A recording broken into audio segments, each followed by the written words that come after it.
Hello and welcome to Whiskey with Rye. I'm Rye, and the whiskey I'm with today is Maker's Mark.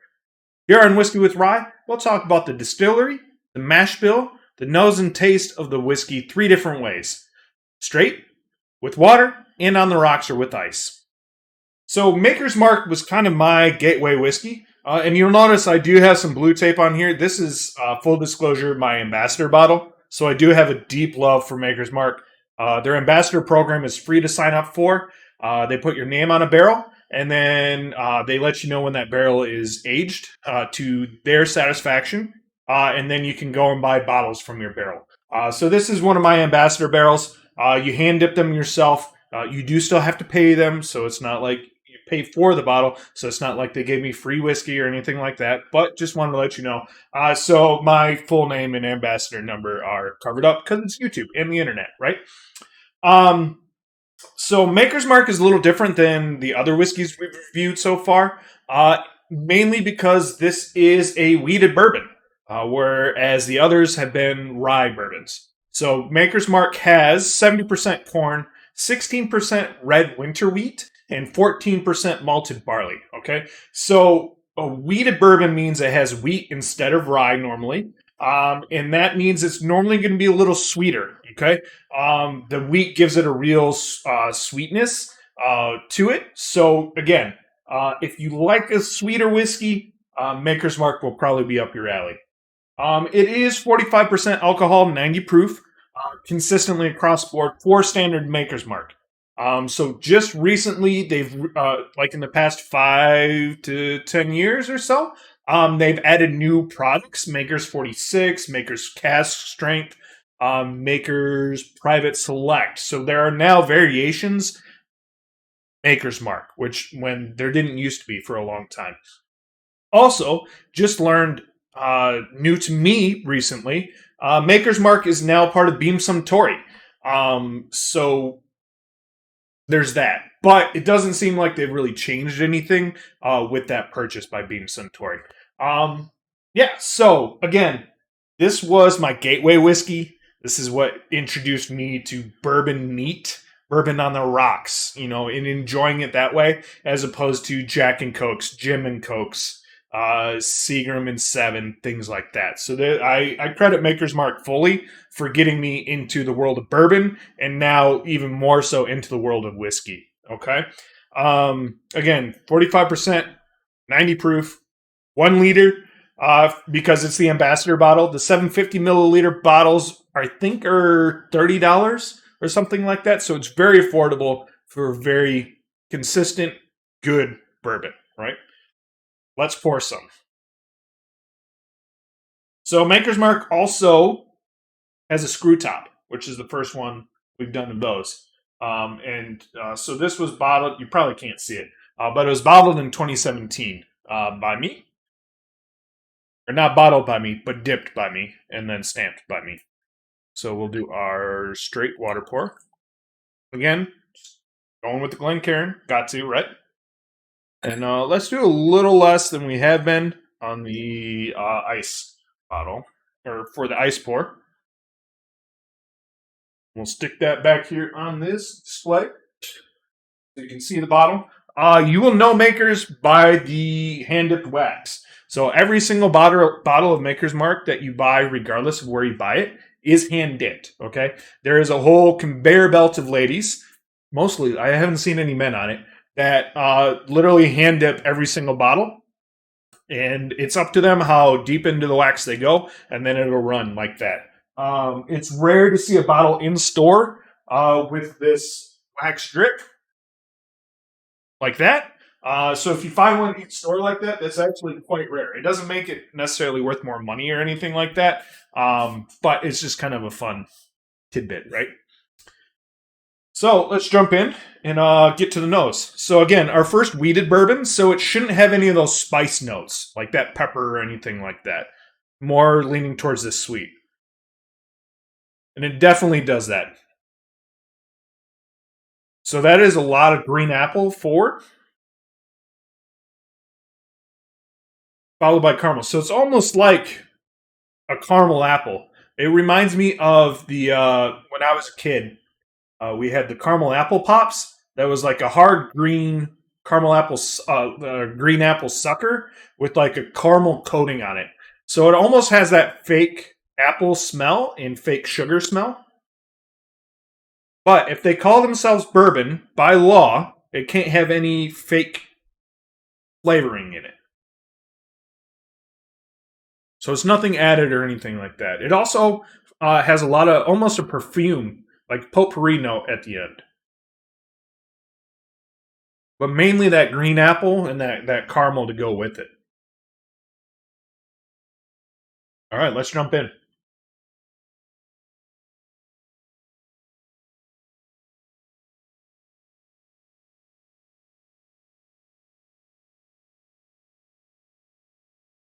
All right.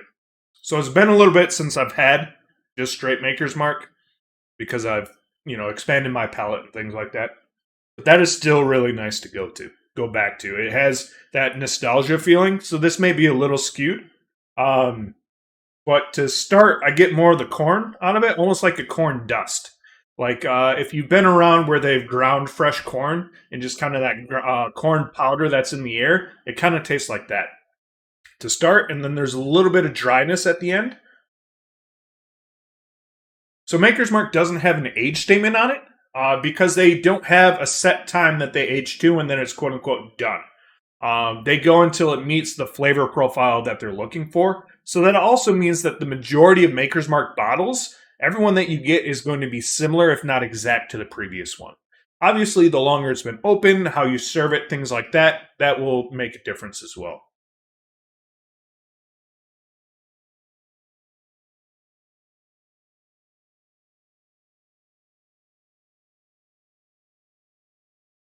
So going back to it, I do get some of the wood spice. It's not the same as the rye spice, but a little bit of the wood spice shows up, as well as that sweetness still. But it's, and I hate using this word because it's overused in bourbon and whiskey, but it's very smooth. It doesn't, it doesn't bite you or anything like that while you're drinking it and enjoying it. So one more sip.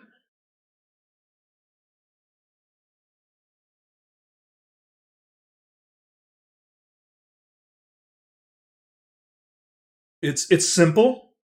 There's not too much going on, but that can be nice sometimes, right? You know what you're getting into with Maker's Mark, and you know what you're getting into it every time.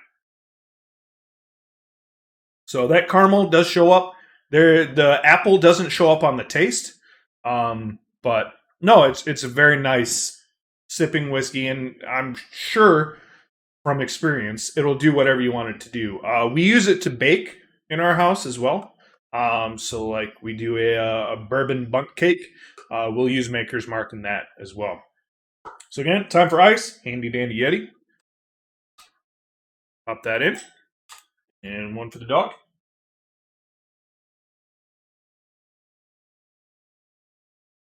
I don't think he wants it. You don't want it this time? All right. So that's in there, mellowing that out. And again, just a little bit of water because it is already low proof. So you don't want to lower it too much. And there's also not a ton of whiskey left in there. So you don't want to add a lot of water. Give it a swirl. You can see it's already kind of lightened up just from that little bit of water.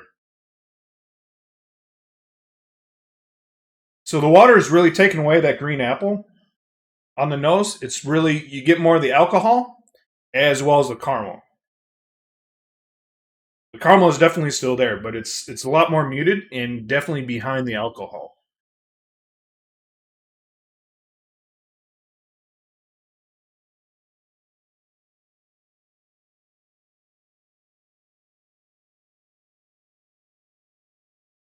Interesting. So on the taste, it's almost like salted peanuts. A little bit of salt, a little bit of the nuttiness from like salted peanuts, not honey roasted or anything like that, just dry roasted salted peanuts, which is interesting because I don't think I've ever gotten that from Maker's Mark. But that's the fun of exploration of whiskey, right? You never know what you're going to get. You never know what the person next to you is going to get, and it's always fun to talk to each other and see, and then try and pick out everyone's flavors that they got as well. Um, So we're hoping to do some episodes with other people as well, and hopefully those will be coming soon. So going back to the nose with the water after I've tasted it, I get that dry roasted peanut on the nose a little bit as well.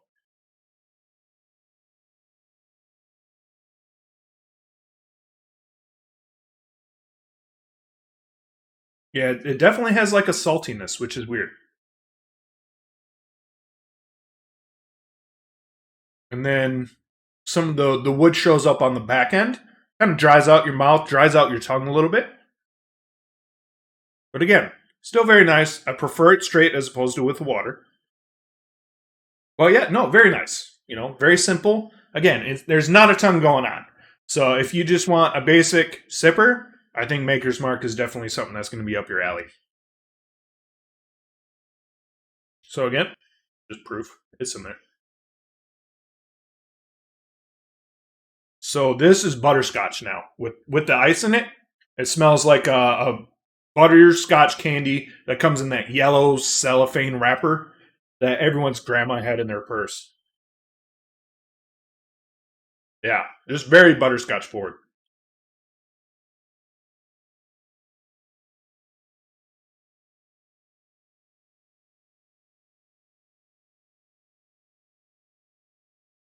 And on the taste as well, the first bit is definitely butterscotch, and then the wood shows up again to kind of round it out, dry it out a little bit right at the very end.